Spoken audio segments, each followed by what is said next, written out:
I want to say hello and good morning to our listeners from around the world. I want to welcome you to another fantastic edition of This Morning with Soulivity, broadcasting live from our studio right here in the nation's capital, Washington, D.C., and on KMET 1490 AM radio in Southern California. My name is Wesley Johnson, and I'm joined today by two very special and beautiful friends, Sheila Applegate and Dr. Chanel DeGuzman. Good morning, ladies. Good morning. Good morning. Can you hear me I smiling? can see that. I can see that. I can see that. That's so beautiful. Wow. We have not been together in a minute. I was on Yeah. vacation. Sheila, you were on vacation. Dr. Mhm. Chanel, you were hobnobbing with all these important people. Yes. Oh my gosh. One night after the next. But we're back in stride again. Yes. Um, Today is a really crazy day because I was thinking today was going to be like one of those days where we're talking about all the stuff that's happening in the world right now. I mean, it is like on fire, as my little nephew would say. Um, what are you guys thinking about everything that's happening right now? I mean, it seems like there's new news every single day. Yeah, it's like a firestorm right now, Brian, Yeah, with so many different relevant, you know, potentially life altering high stakes yeah, issues, but right. then also we've got those storms, and just Yeah. my heart just goes out to those who are suffering right now because of it, but then also you see the humanity of the donations that are pouring in, and then the Yeah. volunteerism, and people cooking food for whole communities. So Yeah. yeah, there is a lot going on right now.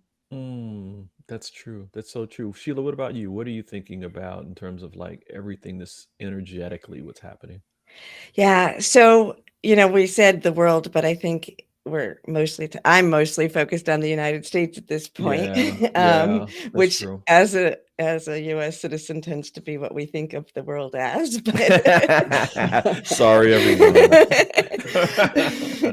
but to me, the movement, there's all these different pockets of things that might seem small and some that might seem big happening, but to me it's a turning of the tide, because with the buildup we've had over the years, now the shift from that into where we want to be seems to be taking place slowly in little pockets around the world, or Yeah. around the United The States, States, until it right. can Mhm. kind of all explode together in my mind. That's a good point.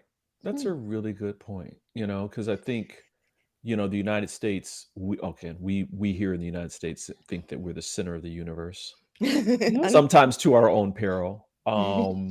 But this country does have an effect Mhm. around things that are happening around the world, and it's important for America to mature, right, and Yeah. grow and Yeah. and evolve. So thanks for that. Listen, we've got a lot to go on here, but before we get started, I just want to remind our audience that, listen, you are part of this conversation. We want your questions, your comments, your thoughts. Just post them directly to the chat here on Facebook or on YouTube. And we will do shout outs to you. We'll get your thoughts right here with us live. And because this is an interactive conversation. Listen, again, as I said before, today is a complete hot topics day from news stories around the country. So buckle up, everybody. It is all about lions, tigers, and bears. Oh Oh my. Oh my. my. And Brian, you know that it's the Detroit Lion, or excuse me, Detroit Tigers opening day here in Detroit, All Michigan. right, restore the roar. All right, fantastic. All right, go Tigers. Listen, our first story comes from time.com and from the Big Apple itself, New York City, where former President Donald Trump is set to make history. Actually, he made history on Tuesday by being the first former president to turn himself in to be arraigned on criminal charges. The arraignment comes less than a week after Manhattan District Attorney Alvin Bragg indicted Trump. Now, Trump pleaded not guilty to all 34 counts of felony falsifying business records, and he was released from custody on his own recognizance. This means that he did not have to post bond in order to be released. Now, this is a standard practice for white collar offenses per New York law. Now, Trump's lawyers are expected to file motions disputing the charges filed by prosecutors. They will have 45 days following the arraignment to present pretrial motions. They could ask for the case to be dismissed, a reduction in charges, or ask to prevent certain evidence from being presented at the trial.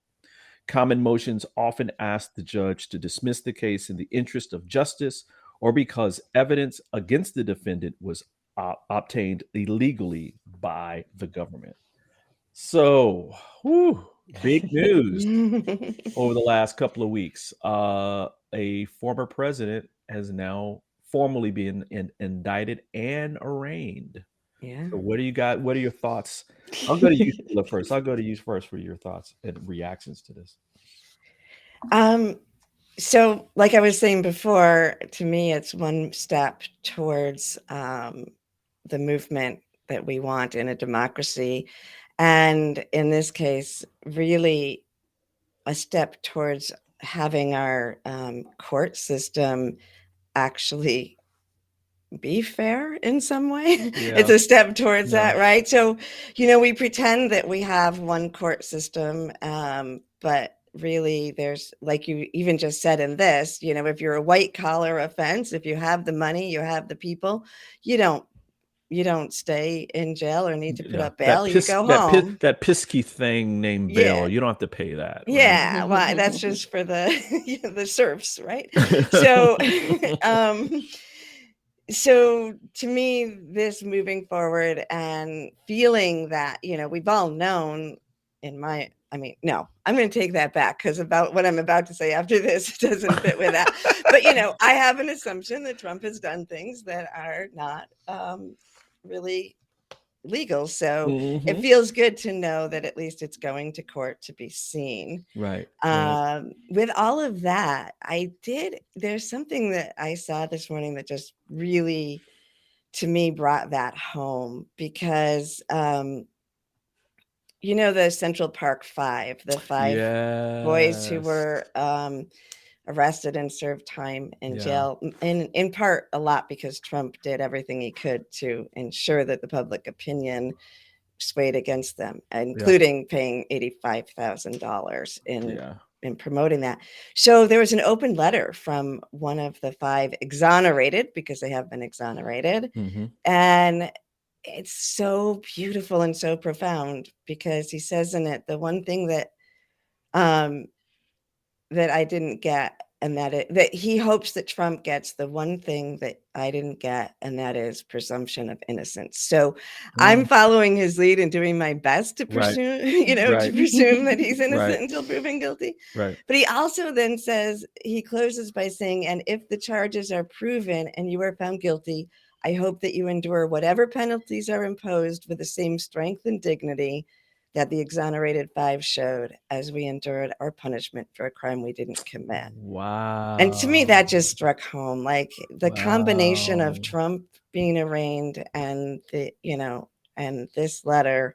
It's like, okay, I think we're moving somewhere. Yeah. Wow. Wow. What about you, Dr. Chanel?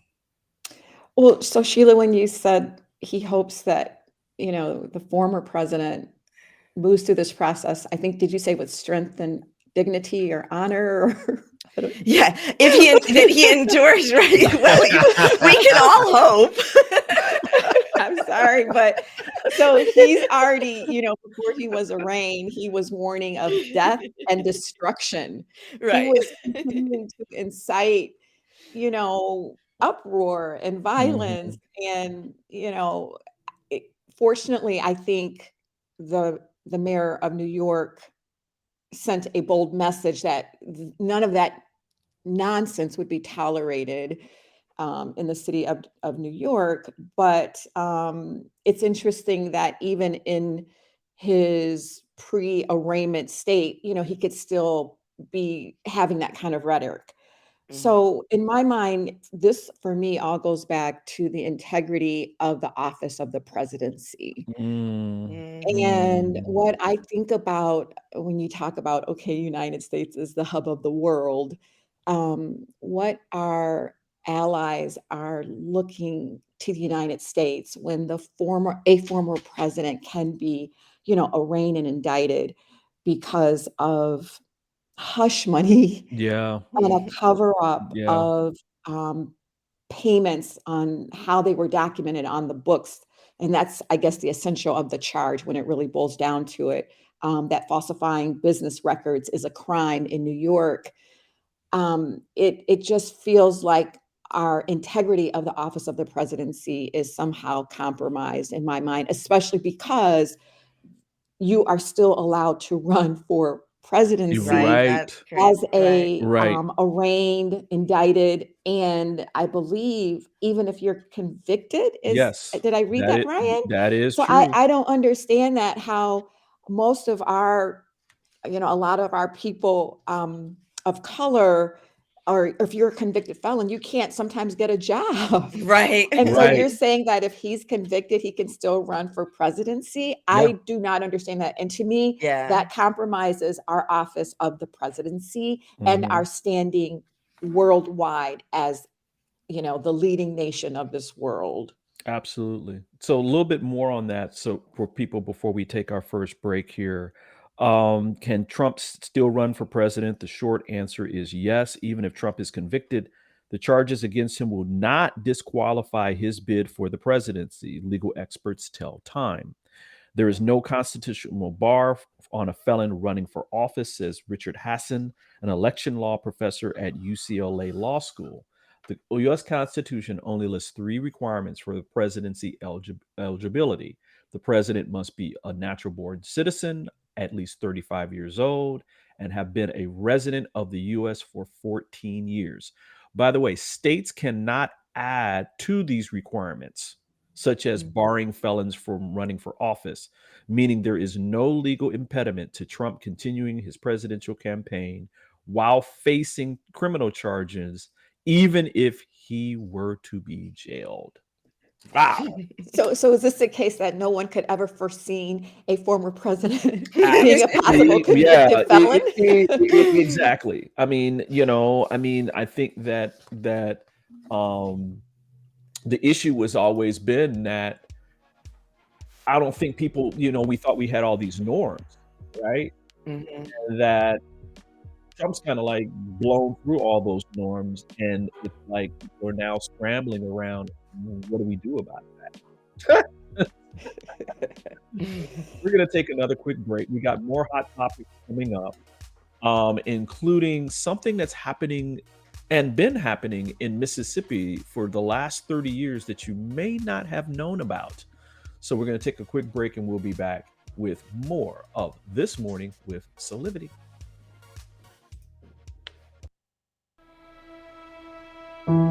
Have you ever asked the question, if I was to be anything, what would I be? Regardless of money, regardless of status, beyond popularity and fame. Living your passion, feeling your life has purpose. Soulivity is a space to nurture that which lives in all of us. A place where work can become play, and doing what we love creates the dreams of a lifetime.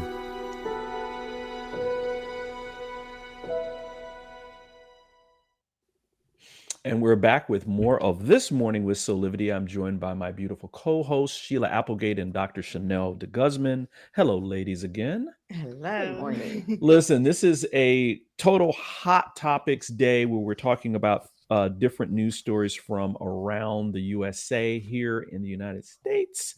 And this next story comes from the great state of Mississippi. And it's something that I think a lot of people may not know. They know about it in Mississippi, but maybe not in other places. And this story comes from the Mississippi Free Press, and it reads, for the fourth year in a row, Mississippi Governor Tate Reeves has signed a proclamation declaring April as the Confederate Heritage Month in Mississippi, keeping alive a 30-year-old tradition that former Republican Governor Kirk Fordice first began. Black people make up 38% of Mississippi's population, which is the highest for any state. Now, the proclamation that he signed reads in part like this. Whereas, as we honor all who lost their lives in the Civil War, it is important for all Americans to reflect upon the nation's past, to gain insight from our mistakes and successes, and to come to a full understanding that the lessons learned yesterday and today will carry us through tomorrow if we carefully and earnestly strive to understand and appreciate our heritage and our opportunities that which lie before us. Woo! Woo! Who wants to take a stab at this one? Because this has been going on for 30 years, y'all. Right. I mean, Brian, it makes me feel like, okay, so he's saying it feels like it's being whitewashed in terms of, Mhm. well, let's make this into an educational moment where we're learning from our past. And Right. to me, that's a cover up. It's just being whitewashed to preserve the sons of the Confederate veterans and Yes. their, quest to, enter a war that they, lost, that continues to disenfranchise the residents of the state of Michigan, particularly the Black residents. Mhm. So it doesn't feel genuine. It feels No. like there are, they have their own agenda and they're Mhm. trying to preserve their legacy, which is not uncommon than other ways that we see, white privilege, white I don't know. I don't know the word, but that Yeah. continues to be, trying to be preserved, the Right. history and the legacy. But at the same time, he says, well, we can't have critical race theory because we don't want to humiliate our young white kids into thinking Correct. that they have to bear the burden of slavery. Yep. So you're Yep. talking out of both sides of your mouth. Yes. So maybe Sheila can help me understand. Oh no. He was like, no. I love your sister, Tell but me what's going no. on, Sheila. I Mm-mm. do not speak for white Southerners. No, Sheila, I meant help me understand Oh, from a higher the consciousness. higher Okay. consciousness. Oh no, I'm sorry, Sheila. Please forgive me. No, help me understand, Sheila, because I don't get it. Okay. So the only good spin I can take on this is it's coming out, right? This has been going on for 30 years. As a Right. Northerner, I had no idea, Me and either. I really didn't know until the last, I don't know, 8 years or 4 years or 5 years, that how much the South was suppressing the truth, and the whole Mhm. campaign that the war wasn't over slavery. And so the only positive spin I can take on this is that it's starting to be seen, Yeah. right? And Yeah. and because it's being seen, we can call it for what it is. And that the younger generation is realizing what's going on Right. instead of just being infused with this doctrination. Mhm. So, I- and there's one former government speaking up against governor who signed it Yeah. Yeah. and spoke up against it and said that it shouldn't be ever have started, and I shouldn't have signed it. Yeah. I mean, I think that that most of these governors down in Mississippi understood that they had to pledge something to these folks to win in Mississippi, or they thought that they needed to. And it was let's see here, it was Governor Ronnie Musgrove, who served as governor from 2000 to 2004. And he said that I cannot say why the practice started, but it was one that should never have been started. Mhm. It was one that I should have not signed, and it should have ended a long time ago. Just really quickly before I get to my thoughts on this, the main group that Dr. Chanel, you were talking about before, that is in support of this and that Yeah. these governors paid homage to, Mhm. was the Sons of the Confederate Veterans. Mhm. And this is a neo-Confederate organization that promotes lost cause myths that downplay slavery as the primary cause of the war. Right. And that these heritage groups promote a whitewashed version of the South's role in the Civil War that has often made its ways into textbooks in the state and throughout the country.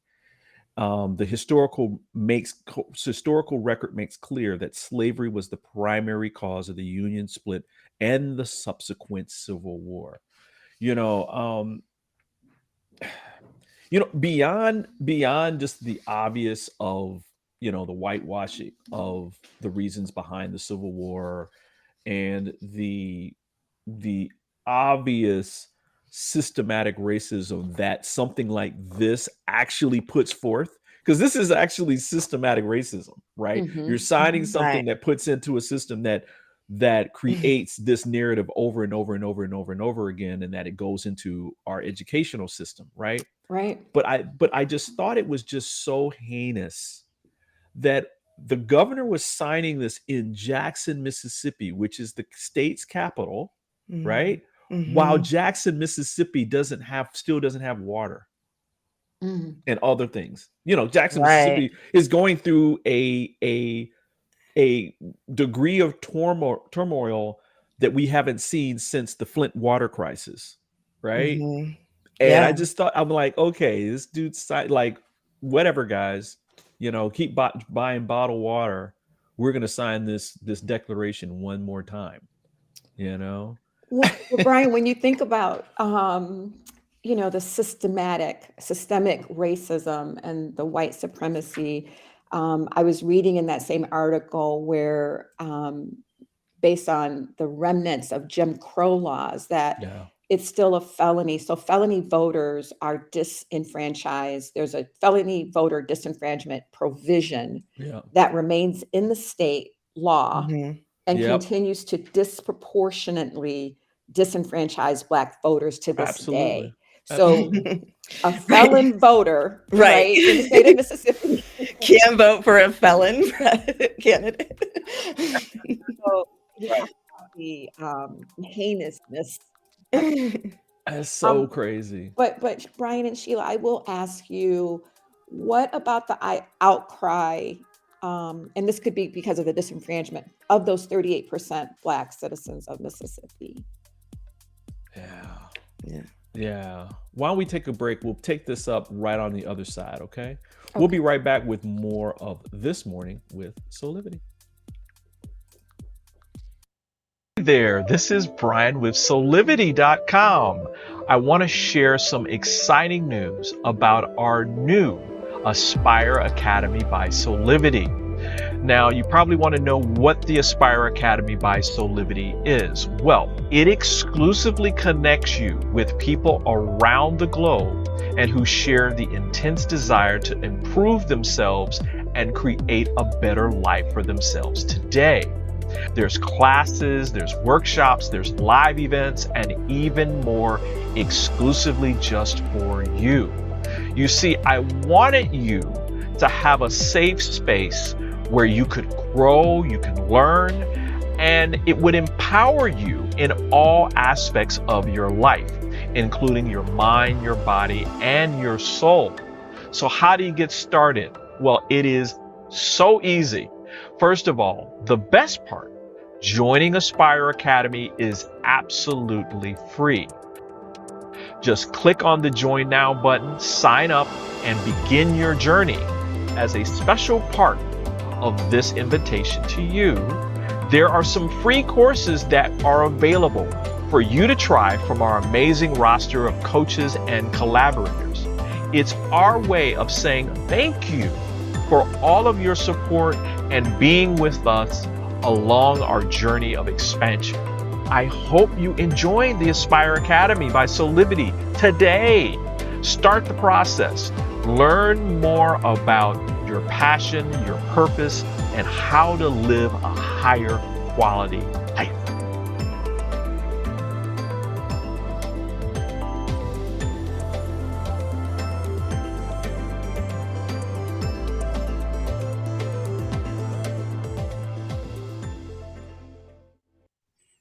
And we're back with more of This Morning with Soulivity. Remember, to our audience, listen, we want your comments and thoughts. Just remember to post them right to our live feeds on Facebook and YouTube, and we'll do a shout out and get you included in our live stream. Dr. Chanel, you had a great point about what was happening down in Mississippi in terms of the disenfranchisement of voting that's there. That even relates to our first story on the indictment of former President Donald Trump. Yeah, Brian. So I was just saying that, yeah, the disenfranchisement um, uh, of the provision that disproportionately disenfranchised Black voters is still on the books today. Yeah. And so it's almost like, okay, as I'm also saying, okay, well, where is the outcry of those 38% Black citizens of Mississippi against this commemoration of the Sons of the Confederate and the Confederate Heritage Month? But then you also have to realize that there's still disenfranchisement still going on. So I'm Right. not sure how you, settle that. But I just know, for example, like, so Brian, here, like in Ann Arbor, Michigan, Mhm. people will, they will uprise over the most salient things, Oh yeah. and yeah. they just don't tolerate, like, even here in Michigan, like there's a border on 8 Mile where there are, certain things that happen on one side of 8 Mile that don't happen on the Yeah. other side because it's Right. Oakland County versus Wayne Right. County. So I'm Right. just Right. saying, and I know this goes pretty deep, but just wondering, and I know the young people are now, like you said, Sheila, getting more involved, but for 30 years, this has been commemorated, this Yeah. Confederacy Heritage Month. And so it's just calling and asking for what can we say about that? Mm. Mm. Well, they're completely denying any systemic racism, and then Yeah. the kids are getting taught that in school, no matter what race they are, right? So not Right. that they wouldn't know, but the suppression of people, it sounds to me like the suppression is still so intense that they're not Yeah. That people can't really, come speak out up. against it. Yeah. And if they Mhm. are going to speak up, is this the most important? I mean, you can see it as it all fits together, but if you're in Mhm. the middle of it, is this the most important thing to stand up for? Well, and I guess like what Brian said, if you don't have water, you're probably not trying to worry Right. about, A Confederate Confederate Day. Heritage Month. Right. Right. And I think and before we move on to our next topic, my response to that is this is one of those situations where federal law, like the John Lewis Voting Rights Act, Mhm. needs to be passed in Congress because a Right. lot of some of these things will disappear, right? So, Mhm. like, some of this stuff, it goes in hand with things like the Voting Rights Act, the more provisions of okay, it's not pre-selection, but you have to pre-authorization for changes to voting law had to go to the federal level from those states because Mississippi was one of those states. That doesn't need to happen anymore. So they just gerrymandered all the districts up, Right. and even if it's 38% of Black people because that's a lot of power, Mhm. Mhm. they get that it's all diluted now. Mhm. You Right. know, Mhm. we need to talk about that. I'd like to maybe we'll do a show specifically on those effects and talk more about the importance of the John Lewis Voting Rights Act because I don't think that that's getting enough coverage either. Mhm. Sure. Listen, we've got another great story that is coming out of right here in the nation's capital, where former Vice President Mike Pence will not appeal a judge's ruling that requires him to testify in front of a grand jury exploring the January 6th attack on the U.S. Capitol, a spokesman said on Thursday, likely setting up a pivotal moment in the special counsel investigation related to former President Donald Trump's efforts to overturn the 2020 election. Pence's decision to drop the appeal means he will probably testify under oath about Trump's attempts to pressure him, and he could be a key witness. Trump and his team could still appeal the ruling, but they have lost similar cases previously. Pence is likely to testify this month, though the date is not settled, an advisor said. And this story comes from the Washington Post. Wow. Like we said, a lot of stuff going on. So Donald Trump gets indicted the same week that this happens, where Pence says, no, I'm willing to testify. But Brian, may I ask, just to start this conversation, why was he appealing the decision in the first place? I mean, the whole mob was after him. Right. So I don't know why. And mind-boggling. He still doesn't have to talk about the 6th, the day that they were trying to kill him. Correct. And he, said, I think he was being interviewed by ABC, and he said, these are the things that I'm going to talk about, and then the other things will be handled in court. I don't understand what's behind the scenes there that would not want him to be forthcoming about what happened, especially because he was the object of the mob. Well, I have an idea. Okay, let's hear it, Sheila. Let's go to Sheila. I personally find Pence, and I've said this from the moment Trump was elected, I find Pence scarier than Trump because he presents as if he is sane to some degree, but he has all the same beliefs, and he's cunning and manipulative in a silent way, in my opinion. So he is planning to run. He is planning to run for presidency. Yeah. And he's been playing the victim line now, right? Like he was trying to keep whatever Trump supporters, he could get, because he is still far right. And now it's like, well, I tried, but now I have to, now they're telling me I have to do this, so I will go, because now he wants Trump to go down so he can become president. Right. And let's do some chronological things here. So we had January 6th, where him and his family were in jeopardy. I mean, remember, people, there was a noose on the National Mall, that and the January 6th Commission proved that they were going after him and Nancy Pelosi, right? I mean, armed. They were armed going into the Capitol, and if they had found those guys, they probably would have killed them.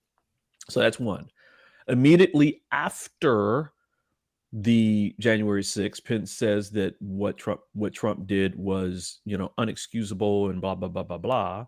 But then when asked whether or not he was going to testify for the January 6th Commission, he refused to do so. Right. But then later comes out with a memoir, right? So who does that sound like, right?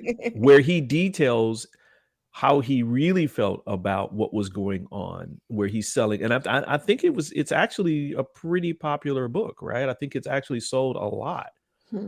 And then he, I think, Sheila, you're right. I think that he is going to run for president, and that he wants to keep Trump's supporters. I mean, he still says good things about Donald Trump.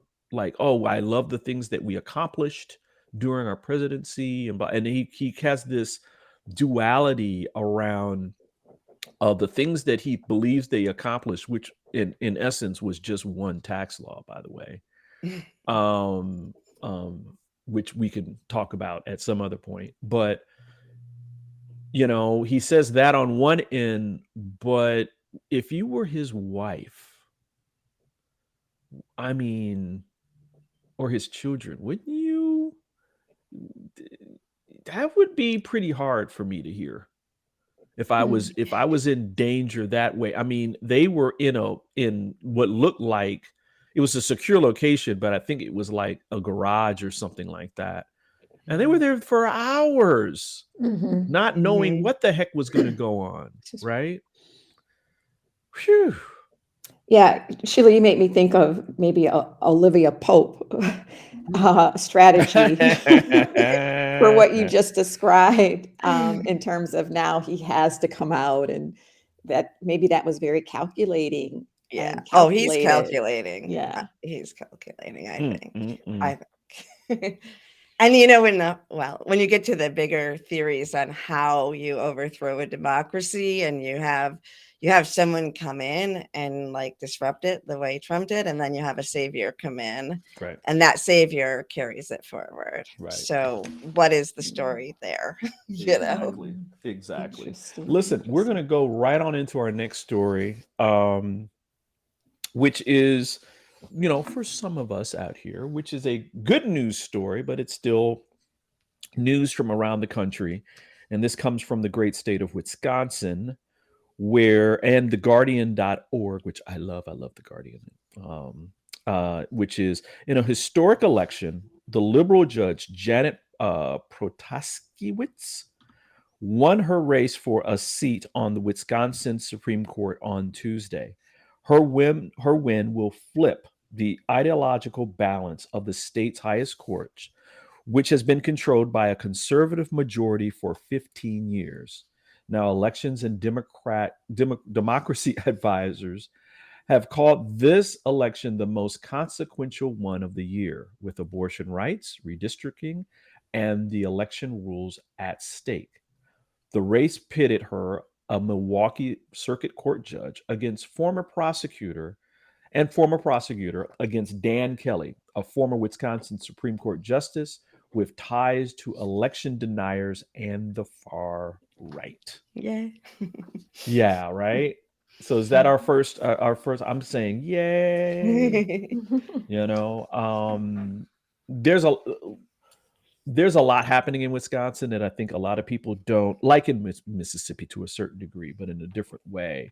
Wisconsin is part of the so-called blue wall, right? Mhm. I think there hasn't been a Democratic president that in recent history that won the presidency without Wisconsin.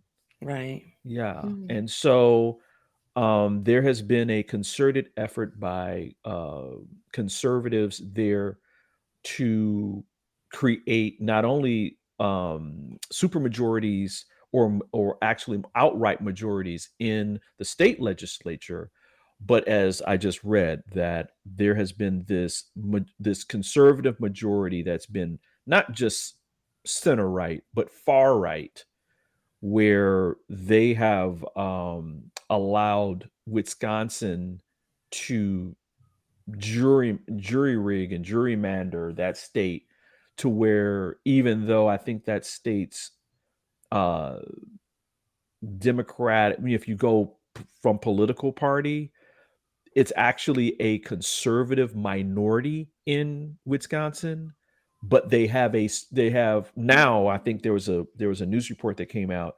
where there was a special election and the conservative won, and now they have a super majority in the state house. So that gives you some idea of how much it's jury rigged there. So any reactions, ladies?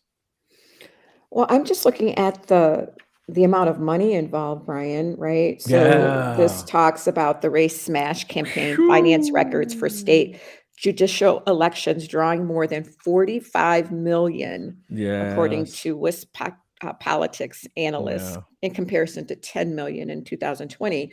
So I don't know. Money carries the vote of the day, right? Yeah. Wow. I mean, this was a nationalized state election, right? Yeah, because it has such an impact. This has such an impact. Just to let people know, I mean, part of this had to do with when the Supreme Court overruled Roe versus Wade in June of last year. There was a pre-Civil War law on the books that banned abortion that went back into effect once Roe versus Wade got overturned. Mhm. Right. Yeah. It happened in several states. Yeah. Yeah. And she campaigned against that. So she campaigned for women's right to choose Yes. and to stop the gerrymandering or the Mhm. restriction. And so one of the positive things is that and she won by 11-point win, which is Yeah. incredible. They called it so early. Right. So now that she's on the court, they can now reinstate or overturn Turn. this law so Right. that Mhm. that they can have abortion again. Mhm. And it'll affect the rest of the country. Mhm. And hopefully how Democrats campaign in the Mhm. future by Mhm. going forward, by being strong in what they want as far as Mhm. pro-choice and Mhm. pro-democracy. Now, I hate to Mhm. be Johnny Raincloud. There is some concerning news still in Wisconsin. As I said earlier, there was a special election in Wisconsin, and voters decided that the Republican Dan Knoll was their candidate. It was a close election, but he won. And now the Republican Party has a supermajority in the state Senate, paving the way for that party to impeach state officials, a process which Knoll said he would consider launching to pull Protaskowitz from the Supreme Court. Wow. So it ain't over yet, y'all. So if you're with, Clearly. it ain't over Mhm. yet. I mean, so talk about outrage. I can only imagine if that happens there, Yeah. what the people will do, and the kind of protest that would happen. Listen, y'all, we're gonna take a quick break. But when we come back, we'll come back with some final thoughts about all these things that are happening in the United States. Right back. Hi there, Sheila Applegate here with some exciting news. I've joined the incredible Soulivity team as the host of the new Consciously Awesome live show, where I will be sharing insights to help you discover your full brilliance and claim the vibrant life you deserve. So tune in every Wednesday right here on Soulivity TV to join the fun, and remember to subscribe to the channel so that you don't miss a single episode. Have an awesome week, and I will see you on Wednesday.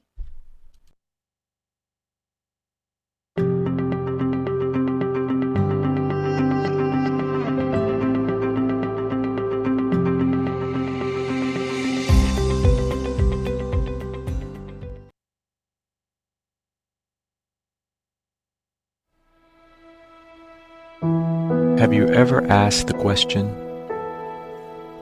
if I was to be anything, what would I be? Regardless of money, regardless of status, beyond popularity and fame. Living your passion, feeling your life has purpose. Soulivity is a space to nurture that which lives in all of us. A place where work can become play, and doing what we love creates the dreams of a lifetime.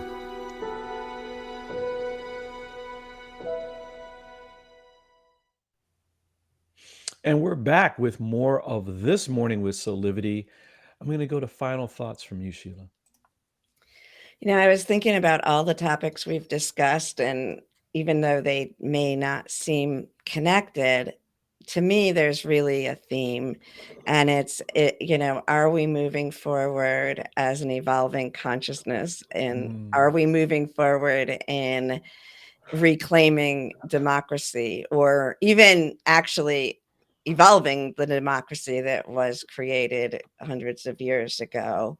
And it can be really disconcerting, because it feels like a movie, right? Where we're just, trying to Right, fight the right. villain. And it's important to remember the movement and to take time to celebrate even what may appear to be small victories, in order to keep moving, and then also to stay aware. But the truth is, it is a small majority of the United States that is actually this far right, racist, white supremacist Yeah. power. And if we work together, we can overcome that. Yeah. I like that. Dr. Chanel? Oh, Sheila, I'm glad that you said what you just said, because I was thinking, and I hope I'm not judgmental, Brian, but these recent incidents that we are experiencing right now, you want to take a breath, but you really can't, right? So a lot of this common denominator involves white men, white powerful men, whether they're loud or undercover. Yeah. And forgive me, but I'm just going to say the women on the side, right? Even when you think about President Clinton, right? So there were women, and if I'm not mistaken, they were white women. And I think about the money, the power, the politics. I think about the integrity of the office of the presidency as, wanting it to be impeccable and pristine, but it's occupied by humans, which we are imperfect. But at the same time, I just ascribe to a high standard of right from wrong. I mean, Yeah. just when Yeah. it boils down to it, and being able to, set an example of dignity and honor of the highest office of the land, not only for our country, but for the entire world. Woo. And versus the water crisis in Jackson, Mississippi. Right. Right. Right. Thank you for that. I think my thoughts are a combination of both of yours. I think that um, when we see this convergence of different stories that are interrelated, that have to do with movement of the soul, that also includes things like social justice and ending systematic racism, systematic discrimination, uh, fairness. I mean, all these kinds of concepts, we need to be taking notice, and we need to ask ourselves, what are we embodying in this moment to help propel us to do the work that needs to be done? Remember, be, do, have, right? So, are we, I mean, it's okay to get angry about some of these things that are happening, but what is that anger driving you to do? Is it donating to a certain cause? Is it, volunteering for service for a certain activity? Is it actually you going out and actually being part of a protest of certain things? Is it, posting a comment? I mean, whatever you're led to do that, right? Let yourself be part of the change that you want to see. So, wow, great show today. Very encouraging words, Brian. Oh, well, Very. thank you. I try to stay, in touch with myself and all that kind of stuff. Absolutely. Um, Listen, while we have time, I know both of you have some really cool things that you're doing with clients and helping people change their lives. So, Sheila, what's going on? Well, we're nearly at the 8th of a month again. So April 8th at 8 o'clock p.m., I will be doing the Matrix of Illumination right here on Soulivity, Aspire, Right. where I open up to spirit and bring forth messages that can help us as we evolve as a society. Perfect. And we'll put that link in the chat so that people can learn more about how to sign up and what's called. That's always really cool. That's always a really cool thing. It's one of my favorite things. I really enjoy Yeah, that. Yeah, you absolutely. can hear energy. And Dr. Chanel, what about you? Well, Brian, we're in a new quarter. So whatever you didn't accomplish in the first quarter, maybe you will look to the spring to spring forward and, continue to have a strong being. Like you said, from a strong being, you get to do and have different things that you really want. And so continue to offer my one-on-one free consultations just to see where you are, where you want to go, and how we can get you there. And I was stealing your tagline, Brian, real conversations that empower. That's all right. Thank You go you. ahead on with your Thank bad you. self. Wow, there's so much going on. I'm putting the chat in the chat, the thing for the Matrix of Illumination really quickly so that people can have that. Wow, so many things happening with Soulivity. We've got some great new features, including stories from Dr. Carl Truesdale, who is a fantastic celebrity and renowned plastic surgeon. He's only in his 30s and he's on Beverly Hills, y'all. So he's doing some fantastic things. And I don't know if either one of you are familiar with the hit series on Stars called BMF, No. Black Mafia Family.